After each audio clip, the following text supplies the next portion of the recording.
When the ground beneath us shakes, we crave stability. When the heavens open up and rain pours down, we run for shelter. When life presents us with vagueness, with flashes of possibility, we long for mastery. It's more instinct than anything else. But could it be that that instinct that we run to like moths to a flame is leading us astray, that it doesn't have our best interests at heart? Could it be that we're so worried about protecting and maintaining an acceptable image for the world that we forget to build something internally that's worth protecting? What if that shaking is what brings down the foundations that held us back? What if that rain washes away the limits of yesterday as we evolve into something more? And what if those flashes of possibility require of us not mastery, no, not yet, but a willingness to be the fool? And what if that willingness isn't an unfortunate dead end, but a beginning? In one of his lectures at the University of Toronto, Jordan Peterson said, if you are not willing to be a fool, you can't be a master. In the cycle that is self-discovery, that is growth, we have to at some point step into an arena that's foreign to us, that we don't yet understand. We have to be willing to operate with inadequate resources, trusting that, they'll be picked up along the way. And that's a lot to take in.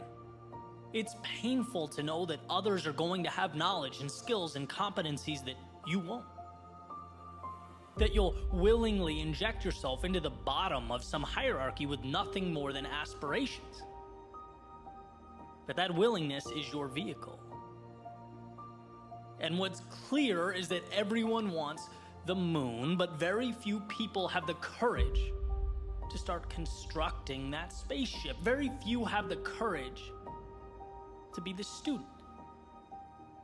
That's why our inclination is to quit when we can't snap our fingers and magically be on our way, when we can't leap past that wandering around the unknowns. The reality is, we have to fight, to scrap to obtain that sense of belonging in a particular competency. And just talking about it brings me back. It's an obstacle that we all face. It's super real to me. I remember being featured on a podcast where the host literally asked me, why should I listen to what you have to say, right? Like, who are you? Why are you road mapping your journey, right? I remember fighting for relevance in an area in which, at the time I knew almost nothing about. And I love how Peterson articulates this battle. He says at some point, you'll want to make a change and you'll feel like an imposter. And guess what? You are. But you have to be. You'll ultimately feel worse if you don't do it. That's imposter syndrome. Feeling like a stranger in your own body. And guess what? It's not wrong. It's just a beginning. I like explaining it like jumping into a cold pool. Feels uncomfortable at first. It feels out of place, but then things normalize. They become comfortable. And what's the other option? To fear that minute of discomfort and never jump in? It's what we need to tell ourselves when we want something, but the climb seems too steep, right? That climb is manageable. You'll acclimate. The adversary's pushing beyond that fear of starting anew. Taking your limited understanding, bringing it to the base of that mountain, a new Goliath, and looking up with confidence. And the question is, can you be foolish enough to do that? And once you've made that ceiling your next floor, will you be foolish enough to do it again and again and again? And breaking through that fear, knowing that stumbling around for a period of time doesn't kill you, it's required. It's the inability to show weakness or appear vulnerable. That's what chips away at you for a lifetime. If you want more, immerse yourself in that cycle of mastery. Start at the bottom and ascend. And when you approach the top, separate yourself and find another ceiling to chase, replant a seed, play the role of the fool again. This is the formula for growth, for prosperity, for fulfillment. This is the pathway to anything of substance. You take your L's, you embrace your critics, you swallow your pride, and move towards a tomorrow that far exceeds today. As your reality changes, your perception changes, the company you keep changes, you'll start to see that what's around you is made by people who are willing to fail and fail often. Our world is one devised by those who could put pride on hold, by those who were humble enough to crawl through the unknown long before they ran anything, who knew that before they played for any title or championship, they must first play the fool.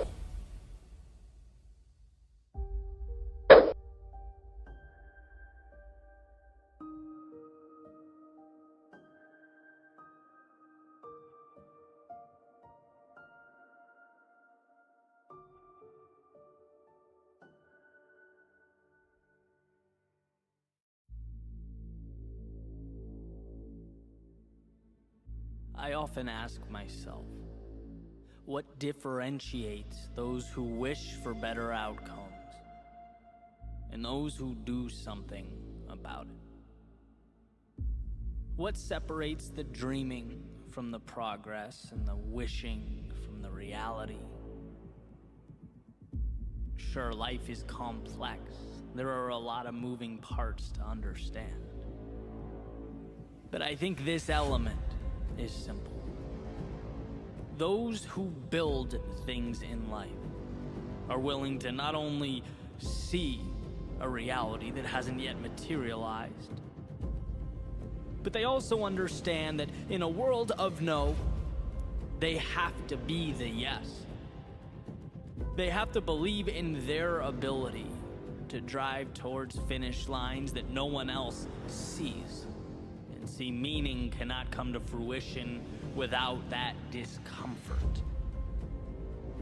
Or as Nietzsche put it, one must still have chaos in oneself to be able to give birth to a dancing star, and that's just it. Most people see what is, most people conform, they do not create. To change something means you have to be the metaphorical eagle amongst pigeons, flying above all that, everyone, everything else, superseding the limiting beliefs that shackle others to their one-dimensional realities. But most importantly, it means you can see. You can see what no one else can. You have line of sight to what no one else understands. See, in this world, no one walks up to you on the street, puts their arm around you and says, hey kid, that dream, follow that, because I can tell you're going to do big things. No one says, hey, that business idea, you're going to thrive next year, I know it. That relationship, it's going to happen. That level of fitness, oh, I can see it already. Nope. People see what's right in front of them. And as it pertains to you and your world, your life, people are those pigeons. And so that leaves you with a choice. Do you accept that? Do you blend in, take the scraps you're allowed to consume, the crumbs laid out in front of you? Or do you step back and acknowledge that this is going to be tough, this is going to hurt, it's going to push me further as a person than I've ever been pushed? But you know what I get in return? That view. I get to live above the clouds with those who don't wait in line. No, they become the main attraction. They transform what is into what will be, because the world, it has a way of ensuring that we really want what we say we do. Greatness in any area of life is reserved for those willing to carry forward when most would turn back, to build a bridge to something greater when most people point out that your bridge is not connected to anything, that it's a waste of time, it's trivial, useless, irrational. good. Changing your life in the world around you has to be irrational. Taking the status quo and shaking it, saying, I'm going to alter this landscape, is irrational. But from irrationality comes the future. So when you feel like the world is against you, when you have an uphill battle to climb, when there are a million reasons for you to turn around, understand that this is nothing more than an indicator that you are right where you need to be. Against the current, bringing something new to life. See, if it were easy, it would already exist. But changing your life, that makes you an architect of the unseen. So build. On the days you want to, build. On the days you don't, build. When they understand, build. And when they assume you've altogether lost your mind, build. Sure, it's not easy, but it's worth it. And when tomorrow comes, and it looks a lot different from today, when you've grown, evolved, transformed, and you look back and don't even recognize the person you once were, that won't be because you listened to the chirping of the doubters and the naysayers. It won't be because when strangers told you to give up, you packed your bags and went home. No, it will be because you rose above all that. They saw empty space and you saw a world undiscovered. They saw your head in the clouds while you built those castles in the air. You were always on a trajectory to something greater. You didn't need to convince them. You needed to convince yourself. To unlock the shackles and take to the sky, leave everything that once held you down behind. This isn't about anyone else. It's about the conversation between you and the horizon that awaits.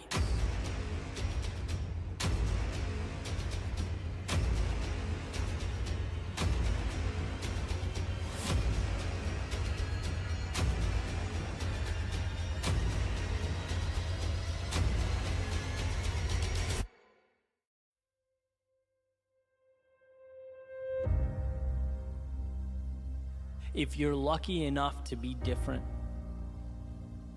don't let go. I spend a lot of my time and energy exploring the power of perspective. How our reality is determined by how we interpret what's in front of us. How one person can look at one thing and see pain or a problem or a barrier, and another person can look at that exact same thing and see opportunity, or a future win, or a bridge to something better. And I think one of the best examples of this is how we perceive those qualities that make us unique. Those things that put us in a different category. Maybe we're a little hesitant to fully embrace because they're not common. And when it comes to that which separates us from everyone else, well, I believe we have a decision to make. I'm going to go back to Robert Frost's fork in the road, right? He says, 2 paths diverged in a wood. I took the one least traveled by, and that made all the difference. On the surface, you could easily brush this off as trivial. It's like, oh, nice, that's cute. He took the path less traveled by. But what does that mean? As it turns out, it means a lot. It means instead of burying what makes him different, he made it his battle cry. Instead of slipping under the radar and sneaking through life like so many of us do, he signed the dotted line for the pain of being a beginner, the struggle of being uncertain, the discipline and sometimes torturous road that is turning a passion into excellence, trading peace of mind for the pursuit of meaning in life. Exploring what makes you unique, it takes courage. And in that message, he chooses courage. Because it's not just that you're alone. Taking that path means every step of the way, Your mind screams at you reminders that you're alone. It's not just fighting traffic patterns, it's fighting your DNA. It's resisting that impulse to please sit down, shut up, and blend in. So is it a trivial decision? I'd say not really. Maybe even the most important decision you can make. Because I promise you it's not your commonality with those around you that will bring fulfillment, that will leave a mark on your life and the world that surrounds you. No, it's that thing that's unequivocally you, that's a little out there, that's somewhat strange, that you don't know why, but its gravitational force pulls and pulls and pulls. A tug of war, where one side begs you to just relax, conform, do less, begs you to never be laughed at or criticized, to take the easy road. Then you have the other side, poking, prodding, asking you, hey, yeah, but what if? What if you sacrificed the comfort of right now? What if you explored? What if you took that which you love and you ran with it? What if you worked for a delayed payday? What if for a moment in time, when people ask you what the plan is, you have to look back and say, you know what, I'm not quite sure what I'm building, but I'll keep pivoting until it's so clear you can see it from the moon. Those are the paths that pull us apart. And every time I've lost my way, it's because I've doubted my unique path. And I mean that every time. It's when I become impatient with the journey or look around and see someone else winning in a different arena using different methods, different strategies, see the latest trends and success formulas. Hey man, I want part of that, right? I'm human. I want to win. I want to succeed. But just like a little opening is enough to let in the outside water that sinks the boat, well, a little bit of doubt is enough to derail your process. The process that you have to believe in, protect, nurture. A process that I've come to separate into two pieces. Number one, believing that the exploration of that thing that makes you unique, it's valuable.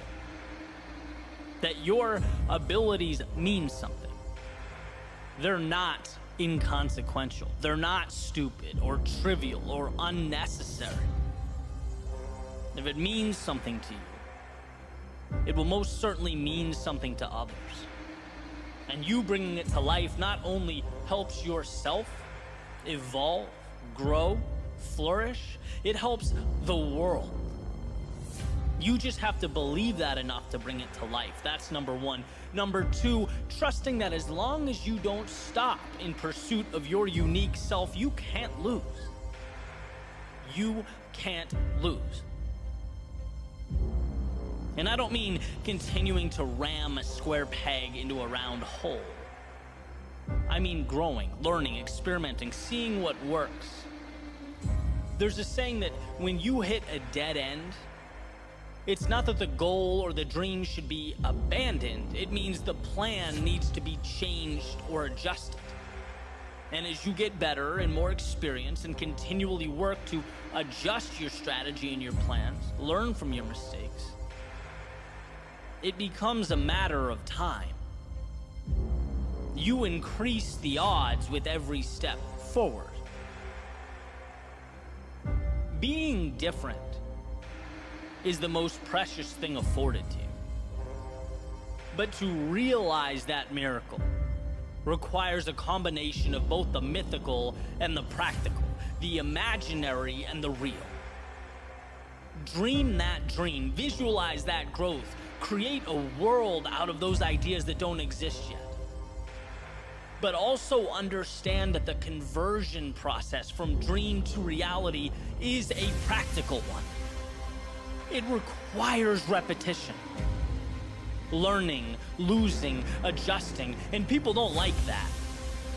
It's much easier to blend in than spend years pushing through the agony of setting yourself apart.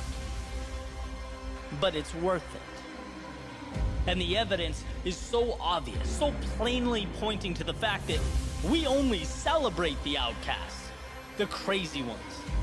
We sit around campfires, listen to lectures, watch movies and documentaries about the people that had every reason to doubt themselves but kept moving forward. About the people who could have swept their unique abilities under the rug, but instead used them as their foundation for everything. Not being distracted by what's popular or how anyone else lives or operates. Not seeking to be anyone but themselves, knowing that that is enough. Knowing it's the seed to something precious. The only question is, will you provide the right conditions and nourishment for that little seed to grow? Will you do what so few people have the courage to do? Let their authentic selves shine through. Let who they are emerge. Emerson has a quote. He says, "To be yourself in a world that's constantly trying to make you something else is the greatest accomplishment." He goes on to say, "My life should be unique. It should be an alms, a battle, a conquest, a medicine." And see, perpetual happiness is a fool's errand. No, life is full of trials and tribulations and ups and downs.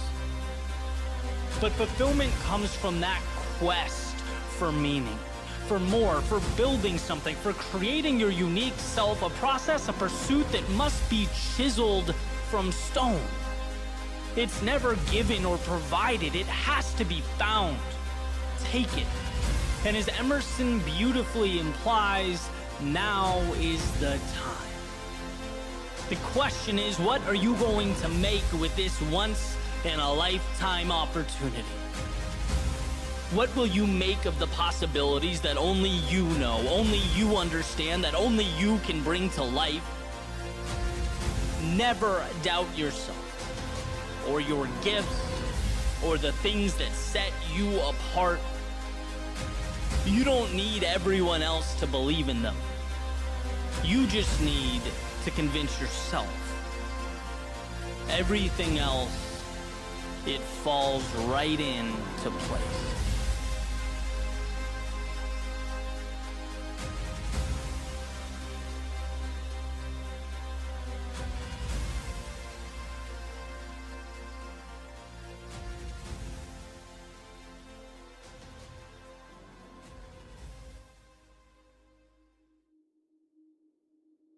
Everyone wants to change the world, but no one wants to change himself. This was written by Leo Tolstoy in reference to people's proclivity to point out at the world and project blame rather than to point in at themselves and ask, why? What can I do? How can I be better? Which, when you think about it, is basically a shark forfeiting its bite. Right? Or a bird giving up its wings. Our personal agency is without a doubt our superpower. Yet, from my vantage point, it sometimes feels like we're walking away from that superpower, a tiny step at a time. Little by little, day by day, we're allowing greatness to fade while bringing about the death of the hero. And well, that's a pretty big claim. What could I possibly mean by this? It's funny, when people ask me what I'm most proud of, my mind pretty quickly goes to my work, the brand that I've dedicated the last almost decade to building. But I don't think that's right. I think it's a product of my answer, but it's not my answer. What I'm most proud of is chipping away at the monster that is the victim mentality. My default when things went wrong for so long was to feel bad for myself. It was easier to be the victim and sulk than it was to keep taking the hits. It's like a cheat code. When you can just bask in your sorrow and hate the world, you don't have to do anything. It's like a giant ibuprofen for the discomfort that is life. But it relieves the symptom, not the cause. And to understand, to overcome this worldview is like being gifted with a new pair of eyes.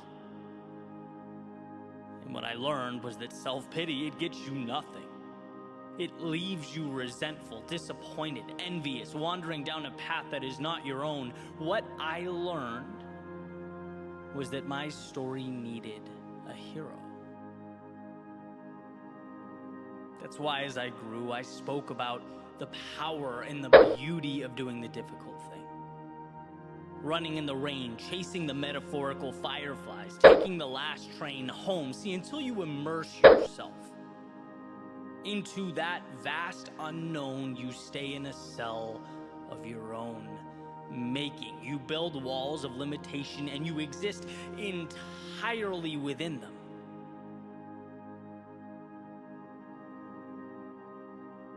And as time has progressed, I look back, there are two things worth mentioning. One is that we find life's meaning in the difficult thing. And two, there is a fundamental misunderstanding and even from time to time contempt for what the difficult thing means, for those who speak of the difficult thing as though hard truths are in some way inconsiderate. Like diverging from the comfort of one's feelings implies a lack of empathy. But that's wrong. If you love someone, if you care about someone, if you care about yourself, you say what is true. And what is true is that the shelter and the temporary comfort of victimhood is a high not worth the withdrawal, not worth the suffering.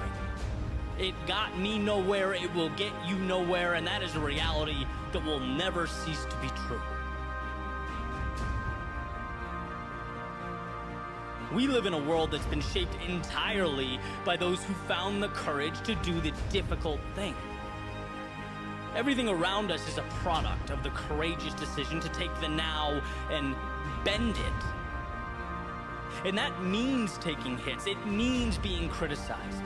It means by definition you are choosing to be uncommon. You're choosing to change things, yourself, and by default the world around you. There's nothing wrong with being common. Quitting is relatable. Failure is relatable. Falling short is relatable. Because we're all human and we've all been there. But these stock features of humanity, they are not worth celebrating. We don't put on pedestals the familiar. No, we put on pedestals the times that we've reshaped the familiar. And a world of participation trophies is a world that has disincentivized that which makes life worth living. It cripples the very pursuit that ignites the soul, a push towards the extraordinary. It's time we resurrect the hero. See through the facade of short-term comfort that leads to long-term emptiness. In a world where attention is currency, it's time we acknowledge the payment we receive when we play victim buys only despair. Sure, we're flawed. That will always be true, but we are capable of manufacturing greatness. We're capable of capturing hearts and captivating minds. If you could only see within yourself that story unwritten. If you could feel the greatness that awaits, the roads to be traveled and mountains to be climbed, there would be no debate. There'd be no hesitation about that march to the belly of the beast. If only to show that our demons exist solely where we allow them to. Resurrect the hero. Fight those battles that light you up. Blaze your trail through the valley of darkness. Take that path unknown to the common man, unseen to those who live within the confines of what is. Resurrect that hero, because you need you, because the world needs you. There's no time to be down or sad or dwell on the mistakes of yesterday. There's too much on the line to pretend that settling was the plan all along, or to point at the obstacles with disdain and hatred while life rotates around you. No, resurrect the hero. Resurrect your answer. Resurrect the person you were meant to be. It may not be simple or intuitive. It may cause you to give more than you knew you had. It may not be easy. But my friend, easy never changed the world.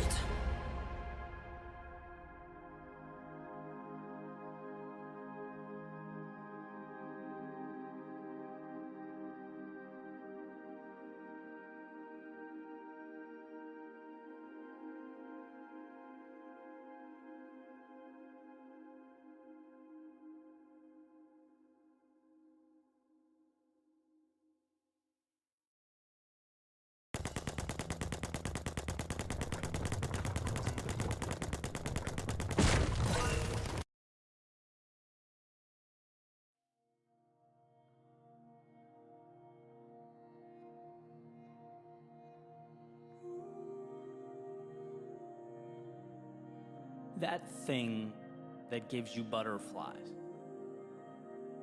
that lights you up, that world you see when you close your eyes, chase that with all of your soul. Chase it.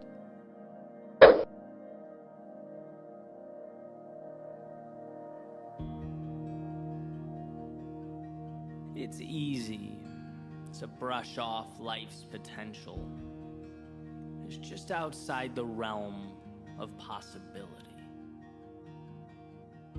To see the ideal as some form of window shopping that you can almost touch. A fantasy to be explored when you sit back in your office chair or pass time in the doctor's office waiting room. But I think these aspirations mean more than that. Not distractions, but a North Star. Not a diversion, but the path. And by the way, I'm not naive about this pursuit and all that it entails, the truth behind it. I'd never advocate that what's possible or meant to be is somehow easy. In fact, I'd argue the only way something is meant to be is if you're willing to commit to the difficulty in bringing it to life. Otherwise, it wasn't meant to be anything but a missed opportunity. Because it surely will be a difficult road. And here's what we come to learn: everything of value is difficult. You know, and in an attempt to oversimplify, I often break life down into the easy thing versus the difficult but meaningful thing. And in some ways, sure, that's true. But I can also honestly say it would have been more difficult for me to have stayed where I was, not moved at all, to not have pursued what I believed in. It would have been more difficult thinking about that life I could have lived, the doors that could have opened, and that's just it. Life is about choosing your difficult. The difficult you seek out intentionally, or the difficult you come and let take control, render you helpless. And I think when we find ourselves in routines, or we've built for ourselves a world, we know we don't want to live in anymore, or we've outgrown, it's not that the current is real and the future is not. It's that we, somewhere along the way, decided to face the wrong opponent. Some adversaries make us stronger. They force us to be more, to grow. Other adversaries or opponents, they